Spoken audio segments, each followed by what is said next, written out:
आदिवासी को लेकर धारणा तो जिस तरह से बनी हुई है, कविता में भी मैंने एक जगह लिखा है कि गीत गाते हुए लोग कभी भीड़ का हिस्सा नहीं हुए। अमूमन ऐसे जंगली समझ लिया जाता है आदिवासियों को, या फिर आदिवासी जीवन में जिस तरह की 2-3 पीढ़ियों से बदलाव हुए हैं, उस बदलाव के साथ वो उनको नहीं देख पाते हैं।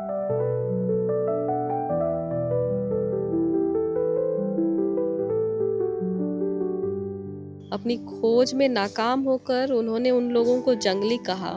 वे समझ नहीं पाए कि मनुष्य जंगल का हिस्सा है। जंगली समझे जाने वाले लोगों ने कभी अपना प्रतिपक्ष नहीं रखा। वे गीत गाते रहे और कभी भीड़ का हिस्सा नहीं बने।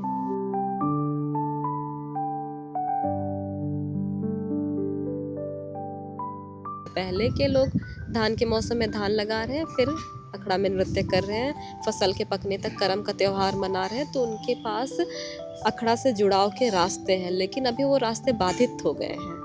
तो ये दिक्कत है। तो इस बाधा के साथ भी हमें अखड़ा से जुड़ने की ज़रूरत इसलिए है क्योंकि ये जीवन के करीब है और ये सत्य है कि प्रकृति के बिना मनुष्य का जीवन संभव नहीं है। मनुष्य का मनुष्य से अच्छे संबंध जब तक निर्मित है, समाज में संतुलन भी रहता है, समरसता भी रहती है। फिर पुरखे मुझे डांटेंगे कि गलत गा दे, हाँ सुर ताल गड़बड़ा जाएगा, तो इसीलिए मैं इससे बचना चाह रही हूँ। गुमला के सुदूर ग्रामीण इलाकों से एक आदिवासी बेटी निकल कर आती है और जिसकी चर्चा आजकल पूरे देश के अंदर है। झारखंड के साथ साथ उसे साहित्य अकादमी युवा पुरस्कार से नवाजा जा रहा है। उसके नाम की घोषणा हुई। नाम की घोषणा होने के साथ साथ पूरे झारखंड में, खासकर आदिवासी समाज के बीच में एक खुशी की लहर है। फिलहाल हमारे साथ बात करने के लिए पार्वती तिर्की है, डॉक्टर पार्वती तिर्की है बात करने के लिए, और उनकी एक किताब है, कविता संग्रह है बाकायदा वो, फिर उगना, जिसके लिए इन्हें उस पुरस्कार से नवाजा जा रहा है। सीधे बातचीत करते हैं। हम यहीं से शुरू करते हैं कि क्या है फिर उगना। फिर उगना दरअसल मेरे स्मृति में, मेरे मस्तिष्क में एक शब्द था हमारी भाषा का, खोरेन। उसका अर्थ होता है उगना, फिर उगना। फिर उगना यानी कि यदि हम किसी टहनी को काटते हैं तो वो फिर उगती है। तो अभी की स्थिति क्या है, जिस तरह से आदिवासी संस्कृति अभी लुप्त होने के कगार में है, भाषा लुप्त होने के कगार में, तो इसके लुप्त होने से क्या होता है, मनुष्य की एक संस्कृति, जहाँ एक खूबसूरत जीवन है, उसको भी हम खोते हैं। तो इसलिए मैंने इस शब्द का चुनाव किया और यही है फिर उगना। ये कविता संग्रह है। कोई एक कविता जो आपको बहुत पसंद हो, जिसको आपने इस संग्रह में डाला है, जो आपके लिए ज़्यादा महत्वपूर्ण है, उसको थोड़ा अगर सुना। जी, एक कविता है पृथ्वी की दिशा में। ये मैं पढ़ती हूँ। पृथ्वी की दिशा में अखड़ा की परिक्रमा करने वाले शांति प्रिय लोगों को उनके पुरखों ने गीत सौंपे। उन्होंने गीत गाते हुए धरती से साहचर्य निर्मित किया। गीत गाने वाले इस समूह ने पृथ्वी की परिक्रमा करते हुए आकाश और धरती के मध्य समरसता स्थापित की। फिर उन्होंने अपने नृत्य ताल से धरती को आश्वस्ति दी कि मनुष्य कभी उन चिड़ियों का व्यापारी नहीं होगा जिन्होंने उसे गाना सिखाया, जो उसकी गीतात्मक भाषा की पुरखा शिक्षक रही। जी, ये कविता है। क्या इसका अगर मूल सार, इसका अर्थ? दरअसल आदिवासी जीवन की आधारभूत तत्वों में क्या क्या शामिल है, जो आसपास का इकोलॉजी है, पारिस्थितिकी है, उससे जीवन संचालित भी है, तो ये अहम स्थान रखता है। तो इस महत्वपूर्ण चीज़ को वो वैल्यू करते हैं, और जिस तरह से वैल्यू करते हैं कि चिड़िया, उनकी भाषा के निर्माण में किस तरह से उनकी ध्वनियों का समावेश है, और उनकी संस्कृति में जिस तरह से जंगल शामिल है, उनकी सामाजिक संरचना के निर्माण में जिस तरह से इकोलॉजी शामिल है, जैसे हम टोटे व्यवस्था को ही देख लें, तो ये क्या है, मतलब मनुष्य का जीवन इसी संतुलन से है। तो ये कुल मिलाकर पूरी कविता में भी है और मेरे लेखन में भी और बातचीत में भी यही है। गुमला के एक गांव से आप निकलकर रांची आई, जी नवोदय गई। जी, नवोदय। प्रारंभिक शिक्षा आपके गुमला के नवोदय में घाघरा के घाघरा प्रखंड के जवाहर नवोदय विद्यालय मसरिया से मैंने 10वीं और 12वीं की।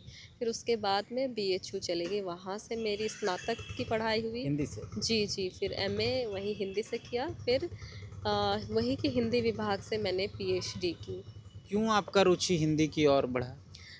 बात दरअसल रुचि की नहीं है। दरअसल उस वक्त जब हमारी शिक्षा दीक्षा का जो समय था, उस वक्त हमारे आसपास की जो शिक्षा व्यवस्था उसमें किन चीज़ों की पढ़ाई हो रही है, तो यही सारी चीज़ें प्रभाव डालती हैं। जैसे हमारी भाषा के तो हमें स्कूल नहीं मिले जब हम थे, यानी हमारी भाषा के तो मतलब पढ़ाई भी उस वक्त नहीं ही होती थी। वो कुड़ुक हो गया। जी जी, मेरी भाषा कुड़ुक है, तो कुड़ुक से उस तरह से अभी जिस तरह से अभी तो हमारे कॉलेज में भी टीआरएल डिपार्टमेंट है, टीआरआई है, यूनिवर्सिटी में आदिवासी विषय पर, उनकी भाषा पर, उनकी संस्कृति पर पढ़ाई होने के लिए एक एकेडमी और डिस्कोर्स जिस तरह से उस वक्त नहीं था।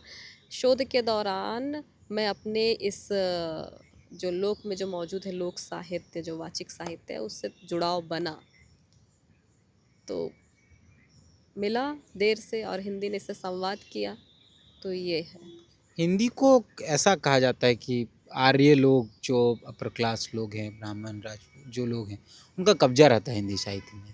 एक आदिवासी लड़की जो एकदम ग्रामीण इलाकों से निकल कर आई और उसको ये पुरस्कार मिला, कितना संघर्षपूर्ण रहा, और इसको आप कैसे देखती हैं? दरअसल बात यह है कि साहित्य मनुष्य के जीवन को रेखांकित करता है, और मनुष्य के जीवन में जो संघर्ष है उसका भी दर्पण है। हम जिस तरह से हिंदी साहित्य में अपने भक्ति काल को ही देख लेते हैं, भक्ति साहित्य तमाम इन संघर्षों से जूझती है। वो साहित्य को मैंने पढ़ा और फिर अपनी भाषा की ओर जब मैं शोध के दौरान लौटती हूँ, तो देखा कि एक खूबसूरत चीज़ छूट रही है। आदिवासी साहित्य में जिस तरह की खासियत है, जिस तरह का इकोलॉजी मौजूद है, प्रकृति का जिस तरह से दृश्य मौजूद है, जो फ्लोरा फाउनास है, और ये जीव जंतुओं का ज्ञान है, और जीव जंतुओं के माध्यम प्रकृति का जो सूक्ष्म बदलाव है, वो सारी चीज़ है, तो ये भी बहुत अहम है। तो इसको उभारने के लिए मुझे मदद मिली, इस भाषा ने मुझे मदद किया, तो ये है। और यही यही संघर्ष है कि इसको लोग, बाकी भाषा की भी जो खासियत है वे युवा अगर लिखते हैं और हम सारी भाषाओं को इस तरह से सुन पाते हैं, तो ये बढ़िया चीज़ होगी। आपको जब आपके नाम की जब घोषणा हुई तो आपको बताया गया होगा, आपने पहले किसको बताया? अच्छा, जब इस पुरस्कार की घोषणा हुई तब मेरे साथ मेरे जीवन साथी थे और 2 मित्र थे, तो मैंने उन्हीं को बताया, फिर फ़ोन किया घर पे घर कि का क्या रिएक्शन? उनको खुशी हुई, चूँकि जब मैं रिसर्च कर रही थी और उन्होंने मेरी कविता पढ़ी है, मेरे लोग जो पढ़ते हैं, तो उनको बड़ा अच्छा लगा कि अच्छा हमारे गीत पर काम किया है बेटी ने, और कविताओं में जिस तरह से उनकी पुरखा मान्यताएँ आई हैं, तो उसको जब लोग इस तरह से समझ रहे हैं और उसको सम्मान मिला, तो आत्मविश्वास से वे भरे हैं कि हाँ, अच्छा कि हम गीत गाते, हम बेवजह गीत नहीं गाते। इस बात को नहीं समझा जा रहा था। यदि आज की पीढ़ी समझती है, तो एक जीवन के संरक्षण के रूप में जो पुरखा खड़े थे, और जो पुरखा इस चीज़ को, इस नियम को मानते हैं कि जीवन के संरक्षण के लिए आदिवासी आज नृत्य भी करते हैं, गीत भी गाते हैं, तो इस वैल्यू को यदि रिकॉग्नाइज़ किया जाता है, तो ये अच्छी बात है। आपका फेसबुक हम लोग सोशल मीडिया चेक कर रहे थे, आप भी नृत्य करती हैं, आप गीत भी गाती हैं बाकायदा। कल जब आप रांची आई तो आपके स्वागत में जो लोग आए थे उनके साथ आप भी नृत्य कर रही थी। गीत भी आप बहुत गाते हैं, कोई एक गीत जो आपके जहन में हो, कोई पुरखा गीत जिसको आप चाहती हैं कि आप गुनगुनाएं और आप थके नहीं, आपको और उत्साह मिले उस गीत से? जी, गीत अभी अचानक ऐसे कहने से याद नहीं आता, हालाँकि मैं गीत भी गाती हूँ और नृत्य भी करती हूँ। चूँकि मेरा जो पूरा परिवार है और जो गाँव है, वो गीत को अभी भी उस तरह से मतलब स्मृतियों में संरक्षित रखा हुआ है। वो गीत मुझे एक कोई हुँ, और अभी तो मौसम आषाढ़ी राग में गाया जाएगा, और मुझे अभी राग मेरे गले में उतरा नहीं, इसलिए मुझे दिक्कत होगी गाने में। और फिर पुरखे मुझे डांटेंगे कि हाँ गलत इसमें गा दे रहे हो, हाँ सुर कि ताल गड़बड़ा जाएगा। गड़बड़ा जाएगा तो इसीलिए मैं इससे बचना चाह रही हूँ। आगे क्या प्लान है? आगे का यही है कि बेहतरी के लिए आप जितना अपना संघर्ष या श्रम दे पाते हैं थ्रू लेखनी भी, तो वो मैं करूँगी कि लिखते हुए कितना कुछ बदलाव संभव है जो कि जीवन को जगह देता है, क्योंकि जिस तरह के बदलाव अभी हो रहे हैं, जीवन बहुत घट गया है मतलब लोगों के लाइफ से। वो जिस तरह से छोटी चीज़ों का उत्सव नहीं मना पाते हैं, हम नेक्स्ट जनरेशन को क्या देंगे, ये हमारे लिए भी है समस्या। जिस तरह से पर्यावरण या संकट भी आ रहा है, तो ये ज़रूरी है। तो मैं इसके लिए अपना लेखन रखूँगी, जारी रखूँगी, ये है। परिवार में कौन आप तो ये कोकर में रहती राम हूँ। लखन सिंह यादव कॉलेज में आप बतौर हाँ असिस्टेंट प्रोफेसर हैं यहाँ। जी जी जी। परिवार में कौन कौन लोग हैं? माँ है, पिता है, मुझसे बड़ी दीदी है और मुझसे छोटे भाई बहन हैं। क्या करते हैं? बड़ी दीदी की पढ़ाई हुई यहीं रांची से, फिर उन्होंने नर्सिंग किया था तो अभी रिम्स में है वो। और मैं हूँ, और बाकी मुझसे छोटे 3 भाई बहन वो पढ़ाई कर रहे हैं। Papa mummy? पिताजी तारागुटू आमा टोली से उन्होंने अपने जीवन में संघर्ष करते हुए सरकारी नौकरी ली थी, वो क्लर्क रहे पेयजल स्वच्छता प्रमंडल में। तो वो इकलौते थे, माता पिता तो बचपन में ही गुजर गए थे। फिर उनकी शादी हुई, गुमला में बसे, फिर हम लोगों को स्कूली शिक्षा उन्होंने कराया, तब जाकर फिर इस तरह का माहौल मिला। और हम लोग मतलब एक अच्छा माहौल यदि आप किसी बच्चे को देते हैं तो निश्चित ही वो समाज में अपना इस तरह का श्रम जोड़ता है, जिससे हम एक नई चीज़ सीखते हैं कि जीवन को किस तरह से बेहतर किया जा सकता है, जड़ से भी जुड़ा जा सकता है, ये सारी चीज़। साहित्य के कार्यों के लिए तो आपको बाहर मतलब लिखने पढ़ने अवार्ड फंक्शंस या बहुत सारे कार्यक्रमों में, कविता पाठ जैसे कार्यक्रमों में आप तो बाहर भी जाती होंगी। जी जी।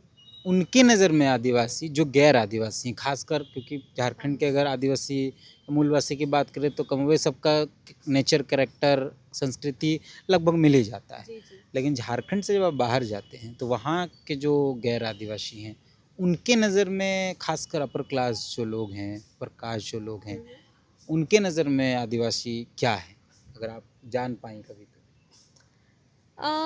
देखिए मतलब आदिवासी को लेकर धारणा तो जिस तरह से बनी हुई है, कविता में भी मैंने एक जगह लिखा है कि गीत गाते हुए लोग कभी भीड़ का हिस्सा नहीं हुए। अमूमन ऐसे जंगली समझ लिया जाता है आदिवासियों को, या फिर आदिवासी जीवन में जिस तरह की 2-3 पीढ़ियों से बदलाव हुए हैं, उस बदलाव के साथ वो उनको नहीं देख पाते हैं और उनके मूल्यों को भी उस तरह से नहीं समझ पाते हैं। जैसे मैं सुदूर गांव में जाती हूँ जहाँ पे लोग धान रोपते हैं और गीत गाते हैं, तो उनको देखकर कोई भी ये ऑब्जर्वेशन बना सकता है कि ये निर्धन है, लेकिन उनके लिए निर्धनता क्या, वे तो श्रमशील हैं और वो गीत गा रहे हैं, तो उनकी ये समृद्धता है, वो मौसम का ज्ञान रख रहे हैं, तो ये उनकी समृद्धि है। वो आसपास के चीज़ों का भी नॉलेज रखते हैं, होल्ड कर रहे हैं, उसका ट्रांसफ़र करना भी जानते हैं और स्मृतियों में संजो कर वो नेक्स्ट जनरेशन को दे रहे हैं, तो ये उनकी समृद्धि है। तो इस चीज़ को अडॉप्ट नहीं कर पाते हैं लोग और इस चीज़ को समझ नहीं पाते हैं, चूँकि एक शब्द को लेकर वो रीथिंक नहीं कर पाते हैं। तो ये धारणा है, मौजूद है, तो इसको समझे आपको जाने की कहीं कोई आवश्यकता। दिक्कत हुआ है आपको? कभी लगा आ, ऐसा कि आपको आदिवासी होने की वजह से थोड़ा बहुत स्पेस कम मिला? नहीं, मैंने इस ओर ध्यान नहीं दिया। और हमें इस बात की तो समझ तो मतलब हम जब इधर से जाते हैं गुमला से और जब बाहर निकलते हैं, तो हम उस चीज़ को अडॉप्ट कर कर नहीं गए कि हमने तो नई चीज़ जानी कि जब बाहर निकले कि हाँ इस तरह की ऊंच नीच जैसी है, तो हमें तो सिंपली ये समझ में ही नहीं आता कि अच्छा मनुष्य मनुष्य अलग हो सकते हैं, ऐसा तो कुछ नहीं है। तो मैंने उस बात को लिया ही नहीं। दरअसल उन्हें सीखने की ज़रूरत है कि मनुष्य मनुष्य एक है, वो क्लास में डिवाइडेड कौन नहीं सी है। कविता है इसका जिक्र किया आपने? गीत गाते हुए लोग कभी भीड़ का हिस्सा नहीं हुए, थोड़ा सा उसको अगर ये कविता है। गीत गाते हुए लोग कभी भीड़ का हिस्सा नहीं हुए। धर्म की ध्वजा उठाए लोगों ने जब देखा गीत गाते लोगों को, वो खोजने लगे उनका धर्म, उनकी ध्वजा। अपनी खोज में नाकाम होकर उन्होंने उन लोगों को जंगली कहा। वे समझ नहीं पाए कि मनुष्य जंगल का हिस्सा है, जंगली समझे जाने वाले लोगों ने कभी अपना प्रतिपक्ष नहीं रखा, वे गीत गाते रहे और कभी भीड़ का हिस्सा नहीं बने। तो ये एक बात है कि गीत गाने वाले लोग मनुष्य मनुष्य के भेद को नहीं स्वीकार करते हैं और वे जानते हैं, इस बात को बखूबी जानते हैं। जो बाकी मनुष्य जो इस चीज़ को बांट कर रखे हैं, उनको सीखने की ज़रूरत होगी। अभी हम लोग ये रामलखन सिंह यादव कॉलेज के परिसर में, ये अखड़ा है यहाँ। जी जी। आपको लगता है कि नई पीढ़ी इस संस्कृति को भुलाती जा रही है, या अखड़ा जो संस्कृति है झारखंड की वो समाप्ति के कगार पर है? मतलब जैसे हम सरहुल देखे, करम देखे, तो उसमें वाद्य यंत्र समाप्त हैं, डीजे ने जगह बना ली। सरहुल जुलूस में भी डीजे ने जगह बना ली। आपको लगता है कि वो उसको फिर से रिफॉर्म करने की आवश्यकता, अखड़ा संस्कृति को पुनः जिंदा करने की आवश्यकता? बिल्कुल बिल्कुल पुनर्जीवित करने की आवश्यकता है। और आज की पीढ़ी का दुराव जिस तरह से हो गया है, अखड़ा से हो गया है, ये इस कॉलेज में अखड़ा मिला है, ये अच्छी बात है। और अभी जिस तरह का जीवन है, दरअसल जीवन ही अलग जी रहे हैं हम। पहले का जो जीवन था और उस जीवन के साथ अखड़ा जिस तरह से शामिल थी, उस तरह से अभी के लोग शामिल नहीं भी हो पाएंगे, क्योंकि जिस तरह का जीवन है, एक अलग तरह की दिनचर्या सेट है। पहले के लोग धान के मौसम में धान लगा रहे हैं, फिर अखड़ा में नृत्य कर रहे हैं, फसल के पकने तक करम का त्यौहार मना रहे हैं, तो उनके पास अखड़ा से जुड़ाव के रास्ते हैं। लेकिन अभी वो रास्ते बाधित हो गए हैं, तो ये दिक्कत है। तो इस बाधा के साथ भी हमें अखड़ा से जुड़ने की ज़रूरत इसलिए है क्योंकि ये जीवन के करीब है और ये सत्य है कि प्रकृति के बिना मनुष्य का जीवन संभव नहीं है। मनुष्य का मनुष्य से अच्छे संबंध जब तक निर्मित है, समाज में संतुलन भी रहता है, समरसता भी रहती है। नई पीढ़ी को क्या कहेंगे अखड़ा संस्कृति जो समाप्त? मैं कहूँगी कि अखड़ा संस्कृति से असल मायने में जुड़ने की आवश्यकता है। और गांव का जो पुराना स्वरूप है, जिस तरह से गांव के बीच में अखड़ा होता है, वहाँ पे हम हर पीढ़ी के लोग से मिलते हैं, स्त्री पुरुष जुड़ते हैं, बच्चे बूढ़े जुड़ते हैं और गीत गाते हैं। और जिस तरह की बातचीत होती है, जिस तरह का सहियापन बनता है, वो रिश्ता ज़रूरी है, इसलिए जुड़ना चाहिए।